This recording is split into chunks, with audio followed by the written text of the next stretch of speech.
ხდებოდი რატო დაგვიბარეს 20 კაცი ამ რაღაც გაუგებარი პოსტების გამო, რომელიც არ ვიცი რატო ეწყინა ასე მარიამ ლაშხს. მე არ მეწყინებო მარიამ შეულა რაც უნდა ის დაწეროს ჩემზე. რაღაცნაირად მე მივხვდი რომ არა ეს იყო მათე დევიძის პროცესის გადაფარვის ძალიან უიღბლო მცდელობა. ფაქტის სახეზეა რომ უიღბლოა მცდელობა. რა გითხრა დღეს პრინციპში ქართულმა ოცნებამ იმითი რაც მოხდა.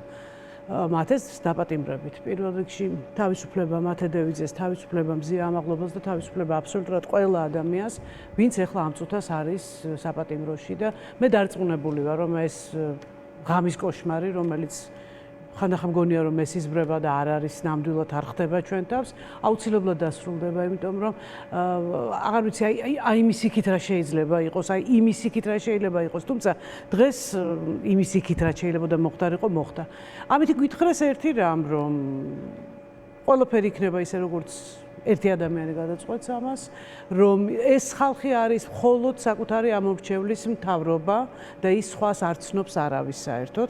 ჩვენ მათთვის არც როგორც ადამიანები ვარსებობ, ჩვენი უფლებები აქ საერთოდ განხილვაშიც კი არ არის, იმიტომ რომ ჩვენ თვალწინ ბოლო 6 თვის განმავლობაში ადამიანებს ცემდნენ კიდევაც სასტიკ შეურაცხყოფას აყენებდნენ.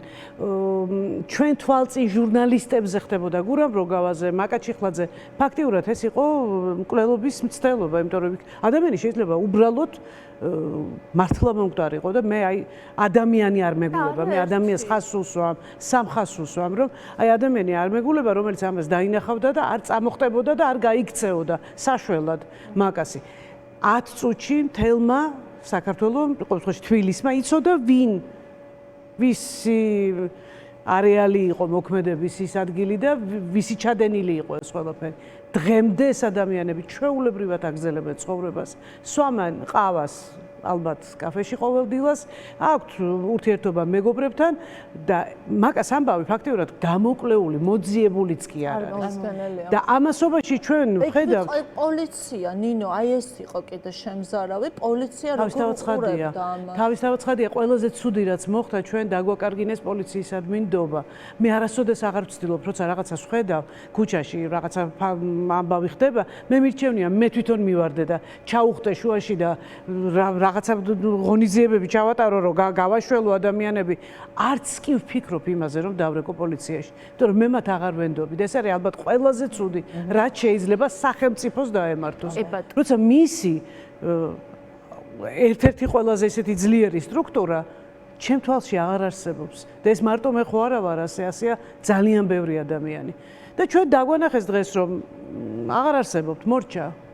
ჩვენ როგორც ვიტყვით ისე იქნება ეს ყველაფერი და ჩვენ ვიც ამოგვირჩია ის ხალხია ჩვენი ხალხი და მორჩა. ოღონდ მე ძალიან მწუხვარ და იმ ადამიანებს მინდა მიმართო, ვისაც ამ ილუზიაში ყოფნა კიდევ უწევს, რომ ძალიან დროებითია ეს ამბავიც რა, იმიტომ რომ ეს წრე მაქსიმალურად შემცირდება და ბოლოს 3 კაცი დარჩება, რომლებიც ერთმანეთს დაელაპარაკებიან, მაგრამ ერთი გავა თუ არა, ეს ერთი მეორეს რას ეთქვის კაცმა არ იცის. აი ესეთი მძიმე მომავალი შეიძლება. უცნაურიც არის ეს და არ ვიცი, შთამბეჭდავიც, რომ ყველაზე ძლიერ მუხტს ალბათ დამეთანხმებით ჩვენ ზუსტად პატიმრები გვაძლევენ. აი რაღაცნაირად სასამართლო პროცესზე იმის მაგივრად, რომ პირიქით ისეთი ენერგია მოდის ხოლმე მათგან და სულ ვფიქრობ ხოლმე მათზე.